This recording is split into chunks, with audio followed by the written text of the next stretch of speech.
বন্ধুরা দেখতে পাচ্ছ আজকে আমাদের এদিকে অনেক বৃষ্টি হয়েছে আর বৃষ্টিতে পানি পুরো বৃষ্টির পানি রাস্তার উপরে উঠে গিয়েছে। আর এইদিকে আমাদের পাড়ারই একটা মামা যে তোমার ভুনি দিচ্ছে বৃষ্টিতে অনেক বেশি বেশি পানি হওয়ার জন্যে, যে এখানে পুকুরের ধারে ঘুনি দিচ্ছে। এখানে দেখতে পাচ্ছ বন্ধুরা অনেক প্রচুর বন, আর এই বনের ভেতরে ভেতরে মাছ চলে আসবে, তাই মাছটাকে ধরার জন্য এখানে একটা ঘুনি পাচ্ছে। হ্যাঁ এখানে ঠিক আছে, ডুবতে হবে ঘুনি। হ্যাঁ ঠিক আছে, এইটা এখানে হবে দেখবে। তো বন্ধুরা এখানে মাছ হবে, এখানে যেহেতু ঘুনিটা দিচ্ছে তাই মাছ হবে।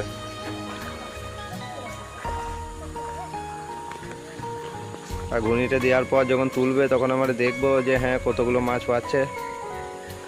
সেটা দেখার জন্য তোমরা ভিডিওটিকে লাইক করে চ্যানেলটিকে সাবস্ক্রাইব করে দেবো বন্ধুরা।